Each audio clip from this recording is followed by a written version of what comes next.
दोस्तों बात करेंगे आज साल 1963 में रिलीज़ हुई फिल्म ताजमहल के एक सुपर डुपर हिट गाने की।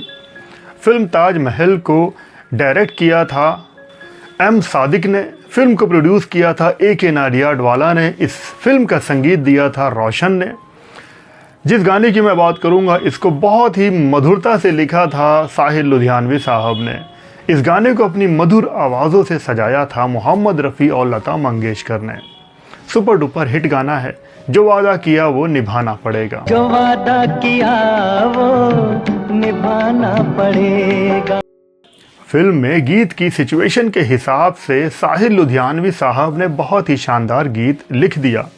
खुद रोशन साहब ने इसकी बहुत ही मिठास भरी एक धुन बना दी थी।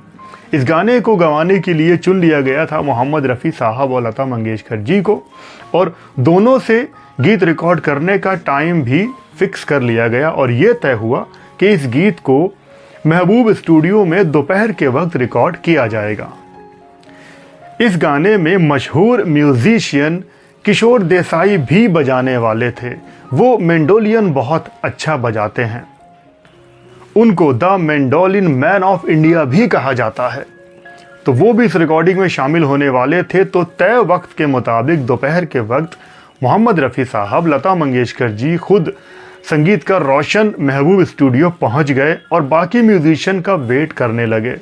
लेकिन इंतज़ार करने के बाद भी कई सारे म्यूजिशियन वक्त पर नहीं पहुंचे, जिसकी वजह से रोशन साहब बहुत खफा हो गए थे। खुद किशोर देसाई भी लेट थे। लोगों के वक्त पर ना आने की वजह से रोशन साहब का पारा काफ़ी चढ़ गया था। वो वक्त के बहुत पाबंद थे। फिर थोड़ी देर के बाद देखा कुछ म्यूजिशियन आए और वो चुपके से एंटर करके महबूब स्टूडियो में अपने अपने बाजे लेकर बैठ गए और संगीत बजाने लगे। जब रोशन साहब ने ये देखा तो वो म्यूजिशियन के पास आए और सबको खूब डांटने लगे। उनकी आवाज़ सुनकर मोहम्मद रफ़ी साहब और लता मंगेशकर जी भी रोशन जी के पास आ गए और तब रोशन जी ने कहा कि जो म्यूजिशियन लेट आए हैं वो अभी अभी वापस चले जाएं, सीधे घर चले जाएं। ये बात सुनकर मोहम्मद रफ़ी साहब ने रोशन जी से कहा कि रोशन जी अब जाने भी दो, कोई जानबूझ के तो लेट आता नहीं, छोड़िए, रहने दीजिए। रोशन साहब तो गुस्से से थे ही भरे हुए और उन्होंने रफ़ी साहब की इस बात पर कह दिया कि तुझसे चुप करो रफ़ी साहब, हो सकता है मैं तेनू भी वापस कर दा, हो सकता है मैं तुम्हें भी वापस भेज दूँ, तुम चुप करो। इतना कहने पर मोहम्मद रफ़ी साहब एकदम खामोश हो गए और वहीं पर अलग खड़े रहे। और उसके बाद सारे म्यूजिशियन को रोशन साहब ने वापस भेज दिया और कहा कि आज इस गाने की रिकॉर्डिंग नहीं होगी, अब कल सुबह 7:30 बजे इस गीत को रिकॉर्ड किया जाएगा, सब लोग जाओ। और सारे म्यूजिशियन वहाँ से चले गए। थोड़ी देर के बाद देखा कि खुद किशोर देसाई भी वहाँ पर आए और वो भी काफ़ी लेट थे। उनसे भी रोशन ने कहा कि तुम क्यों लेट आए हो, अगर लेट होते हो तो मुझे कम से कम बोल दिया करो, टाइम पर आना चाहिए। और फिर अगले दिन इस मधुर गाने की रिकॉर्डिंग हुई। इन मधुर आवाज़ों में मोहम्मद रफ़ी साहब, लता मंगेशकर जी ने इस गीत को बहुत ही खूबसूरती से गाया।